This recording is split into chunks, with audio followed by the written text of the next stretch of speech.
Hello everyone, आज हम करेंगे अपने HPSC असिस्टेंट प्रोफेसर के पेपर का लास्ट क्वेश्चन। इससे पहले 2 क्वेश्चन और थे, वो हमारे सिलेबस में नहीं है। ये क्वेश्चन है हमारा इलेक्ट्रॉनिक्स का, ओपैम से रिलेटेड है, और एक और क्वेश्चन इसका ही बी पार्ट है। दोनों क्वेश्चन ये 5-5 नंबर के हैं। तो क्वेश्चन इसको देखते हैं। Use two ideal operational amplifier to implement the following summing function v0 equal to v1 plus 2v2 minus 3v3 minus 5v4। तो इसके लिए हम क्या करेंगे, 2 स्टेज इन्वर्टिंग कन्फिग्रेशन का यूज करेंगे। In this design the first stage sum and invert the term that should ultimately be positive v1 and v2. The second stage then sum this intermediate signal with the फिर second stage में इन दोनों का सम करेंगे with the remaining negative term v3 and v4 and invert everything again. Circuit diagram बनाने के लिए सबसे पहले हमें पता होना चाहिए कि आउटपुट कैसे मिलेंगी।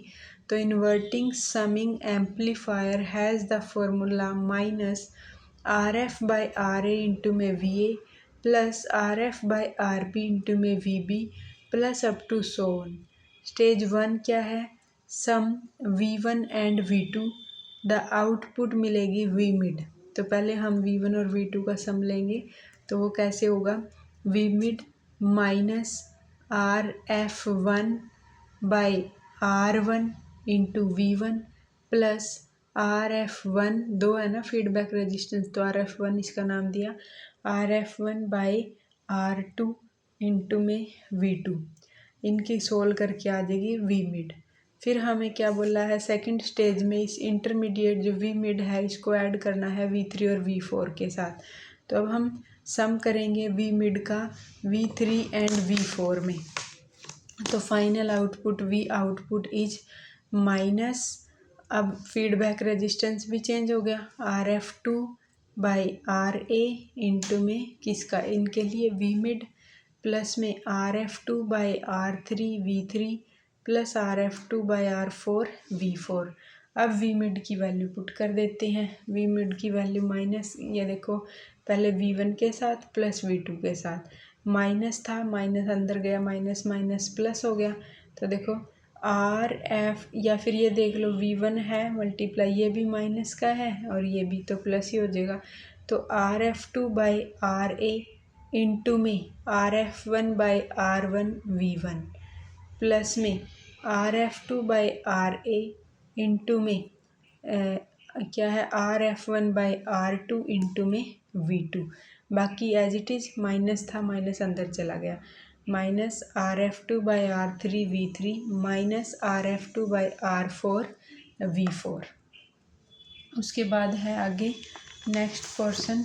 नेक्स्ट में क्या है, अब हम इसमें अपने अकॉर्डिंग रजिस्टर की वैल्यू पुट करेंगे कि किसके अकॉर्डिंग मैच करेगा, क्योंकि कांस्टेंट दे रखे हैं ना 3 और 5। तो कैलकुलेटिंग द रजिस्टर वैल्यू, हमें पता है फीडबैक रजिस्टर थोड़ा ज़्यादा वैल्यू का होगा, जो RF1 होगा वो कम का होगा। तो हम पहले RF2 को कंसीडर करेंगे कि to match your specific function we can set the gain of V mid in the second stage to 1। हमें क्या करना है, इस फंक्शन की मैचिंग बनानी है। तो जो V मिड का गेन आएगा, gain of V mid in the second stage, तो वो किसके इक्वल होगा, वो फर्स्ट के इक्वल होगा। यानी हम यहाँ पर क्या चलेंगे, RF2 को RA के इक्वल मान के चलेंगे। तो हमें कॉमन वैल्यू ले ली, मान लो RF2 की 150 किलो ओम ले ली। तो हमें कोफिशिएंट तो पता ही है V3 और V4 के, वो क्या है, एक का 3 है और एक का क्या है 5 है। ये देखो 3V3 माइनस 5V4। तो 3 और 5 के लिए देखते हैं, 150 किलो ओम हमने RF2 लिया था डिवाइड बाई R3, और क्या है 3, तो R3 की वैल्यू क्या आ जाएगी 50 किलो ओम। फिर है 150 kilo ohm divide by R4, component इसका 5 था, तो R4 की वैल्यू आ जाएगी 30 किलो ओम। अब हम देखते हैं फॉर स्टेज 2 इंटरमीडिएट इनपुट, जब हमने RF2 इक्वल ले रखा है ना RA के, तो यानी कि ये किसके इक्वल हो गया 150 के ही हो गया। तो RA is equal to 150 kilo ohm, जो क्या है गेन है 1 का। तो फॉर इनके कंपोनेंट देखो क्या है, इनके कंपोनेंट है 1 और 2 है। तो इसके कोरस्पॉन्डिंग अब हम सोल्व करेंगे। तो 150 किलो ओम डिवाइड बाई ये तो हो गया था हमारा। अब है जब हम देखते हैं 1 और 2 के कोरस्पॉन्डिंग RF1 अब हम क्या मान लेंगे 10 किलो ओम। हमने देखो अज्यूम क्या किया है, RF2 की कॉमन वैल्यू 150 किलो ओम ले लिया अपने आप, और RF1 की ले ली 10 किलो ओम। अब है तो 10 kilo ohm divide by R1 equal to 1, यानी R1 कितना है 10 किलो ओम का है।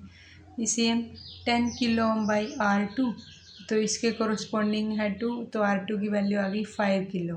तो ये हमारा हो गया। अब अगर हम इसको डायग्राम को बनाने के लिए इसमें लिखें कि जब हम 2 स्टेज का एम्पलीफायर है ना ये, तो मान लो एक स्टेजेज है, मान लो जब ओप एम्प फर्स्ट वाला लिया तो रजिस्टर उस टाइम कौन सा है RF1 फीडबैक रजिस्टर है, जिसकी वैल्यू हम क्या लेके चले RF1 की 10 किलो ओम। कनेक्शन उसका किस तरीके से करना है, feedback output 1 to inverting input 1, इसकी फीडबैक देंगे आउटपुट जो 1 से निकलेगी इसको देंगे टू इन्वर्टिंग इनपुट 1 को। डायग्राम दिखाऊंगी मैं आपको। अब उसके बाद देखो क्या है, इसके कोरस्पॉन्डिंग जब हमने RF1 को 10 किलो ओम लिया है, तो R1 की वैल्यू 10 किलो ओम और R2 की value 5 kilo ohm. V1 to inverting input 1 और V2 टू इन्वर्टिंग इनपुट 1। अब हम दूसरा एम्पलीफायर लेंगे ओप एम्प 2। ओप एम्प 2 का जो रेजिस्टेंस है फीडबैक रेजिस्टेंस, वो हमने कितना अज्यूम किया 150 किलो ओम। तो feedback output 2 to inverting input 2, इसके कोरस्पॉन्ड RA भी हमने 150 ही लिया था 150 किलो ओम। तो आउटपुट 1 टू इन्वर्टिंग इनपुट 2। अब है R3 की वैल्यू इससे सोल्व करी जब 50 किलो ओम आई, तो V3 टू इन्वर्टिंग इनपुट 2, और R4 कितना आया 30 किलो ओम, तो V4 टू इन्वर्टिंग इनपुट 2। तो for both op amp connect the non inverting terminal directly to ground. जरूरी नहीं है हमने जैसे ले लिया 150 और 10 किलो ओम, मतलब हम अपने अकॉर्डिंग लेंगे, लेकिन हमारे कंपोनेंट भी मैच करने चाहिए। अब इसमें तो कंपोनेंट हमारे इसी से मैच कर रहे थे, तो इसलिए हमने ये ले लिया। तो अब हम करेंगे अपना क्वेश्चन नंबर 15 का सेकंड पार्ट। मैंने डायग्राम दिखाती हूँ आपको, डायग्राम है मेरे पास, ये रहा, ये है इसी का डायग्राम। ओप एम्प का सर्किट जब हम बनाएंगे तो हम इसको ऐसे बना लेंगे। 2 एम्पलीफायर हैं, 2 स्टेजेस हैं, ये V1 V2 V3 V4 resistance feedback लगाई और हमें मिल गया V0 equal to V1 plus में 2V2 minus 3V3 minus 5V4। तो ये था हमारा क्वेश्चन कंप्लीट। अब हम डिस्कस कर लेते हैं अपना क्वेश्चन नंबर 15 का बी पार्ट, और ये वाला क्वेश्चन भी हमारा क्या है 5 मार्क्स का है। सो क्वेश्चन क्या है, so whether the following reaction और डीके आर पॉसिबल और not and state which interaction is involve. हमें ये शो करना है कि कौन सी तो रिएक्शन हमारी पॉसिबल है और कौन सी नहीं है, और क्या बताना है कि इंटरेक्शन का नाम भी बताना है कि कौन सी इंटरेक्शन हुई है, और ये 5 एग्जाम्पल दिए हुए हैं, इन अलग अलग में बतानी है। तो सबसे पहले हम देखते हैं कि to determine if the reaction और डीके आर पॉसिबल, अगर हमें डिटरमाइन करना है कि कोई रिएक्शन पॉसिबल है या नहीं, तो we must check for the conservation of fundamental quantity. सबसे पहले charge conservation, baryon number conservation, lepton number conservation and strangeness, ये सब चीज़ें देखनी पड़ेंगी। उसके बाद ही हम पता लगा पाएंगे कि कोई भी क्वांटिटी की डीके पॉसिबल है या नहीं है। The interaction involve is typically the fastest one that allow all conservation law to be satisfied.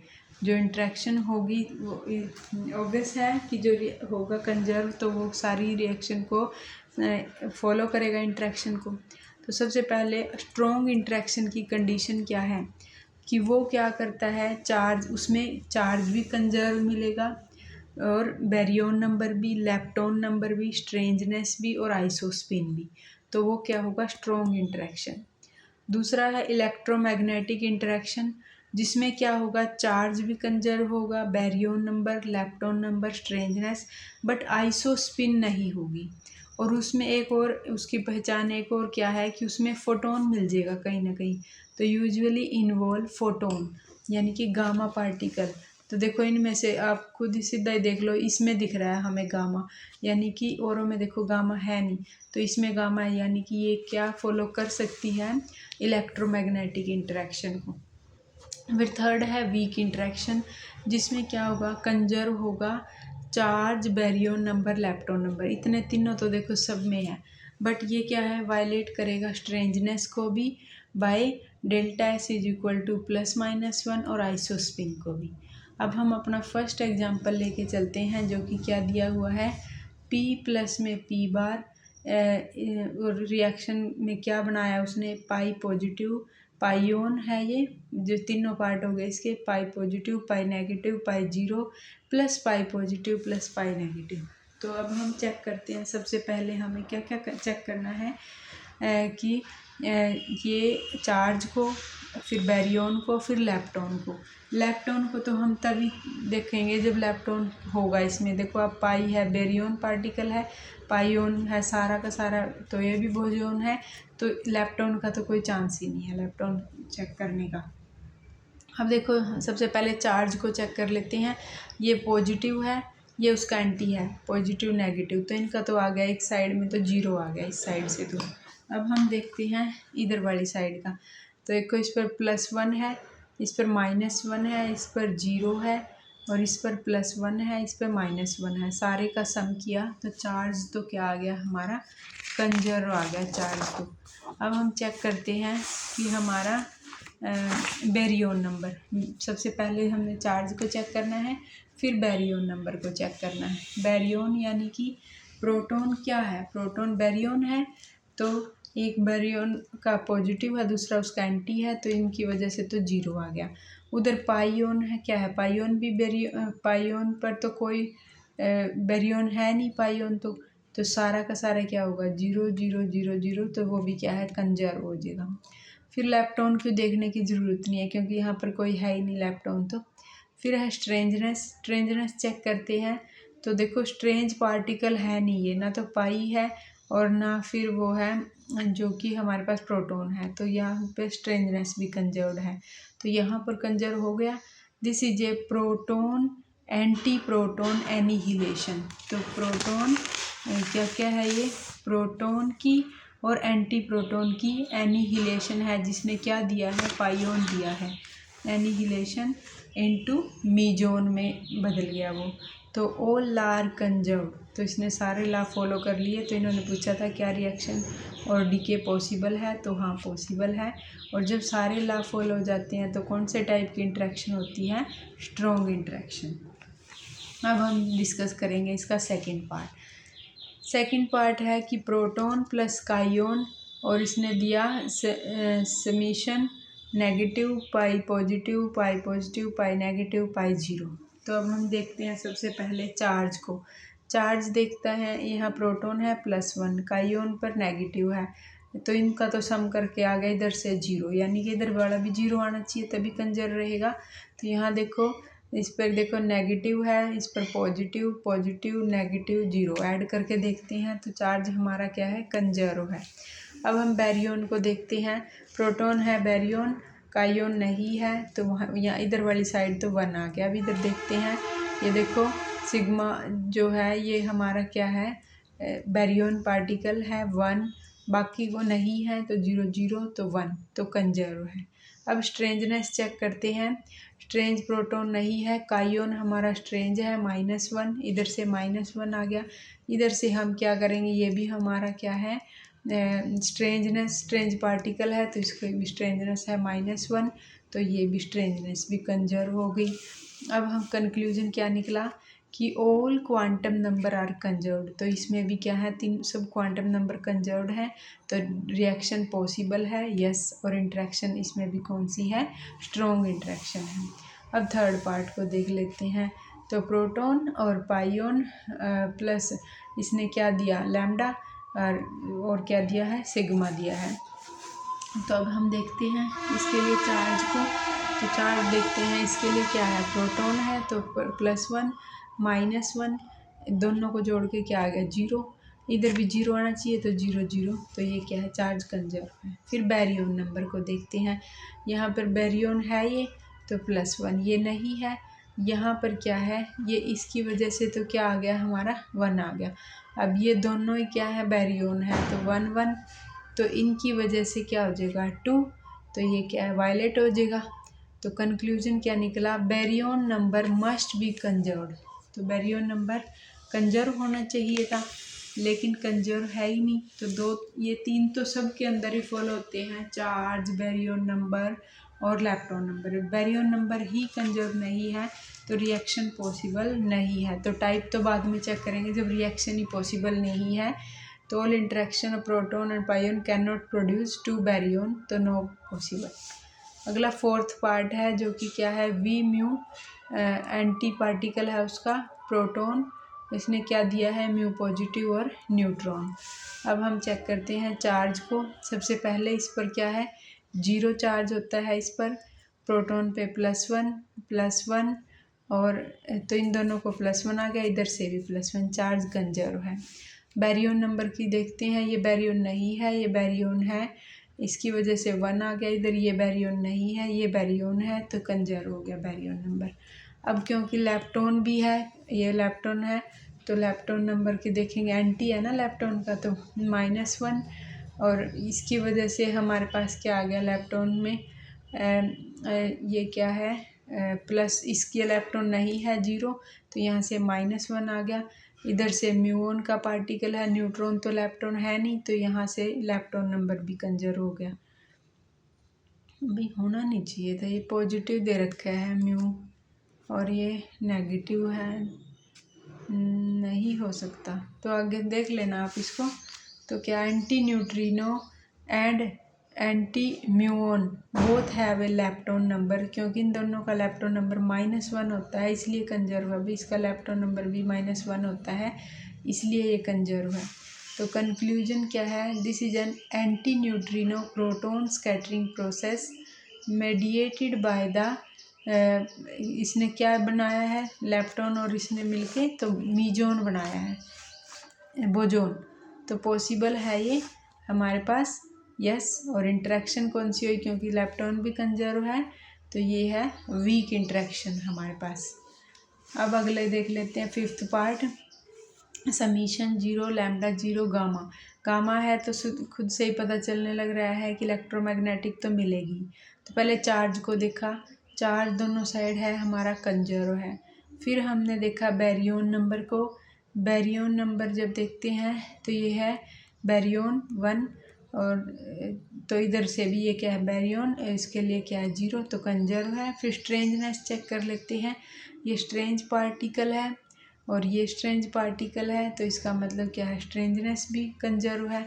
तो कंक्लूजन क्या है, this is a radiative decay of the neutral sigma, तो ये न्यूट्रल वाला सिग्मा था ना, और इसका रेडिएटिव डिके हो गया है, रेडिएटिव डिके है हमारा न्यूट्रल सिग्मा का।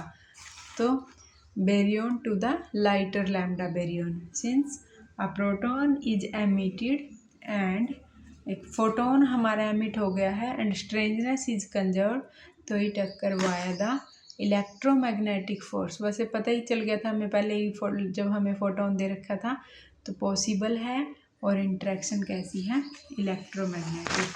तो हमारा ये क्वेश्चन, हमारा ये जो HPSC असिस्टेंट प्रोफेसर का पेपर था, जितना भी पोर्शन हमारा फिजिक्स के HPSC के सिलेबस से मैच करता था वो मैंने कंप्लीट करवा दिया है। अगर आपको लगता है कि और भी सारा ही पेपर सोल्व करना चाहिए तो आप मेरे को बता देना, मैं इसको सोल्व करवा दूँगी। अदरवाइज़ हम इसके बाद अपना HCS का पेपर शुरू करेंगे। HCS के पेपर के वो क्वेश्चन करेंगे हम, सब्जेक्टिव क्वेश्चन है हमारे HPSC PGT फिजिक्स में हेल्प करेंगे, जो हमारे सिलेबस से मैच करते होंगे। थैंक यू, आप देखते रहना इसको।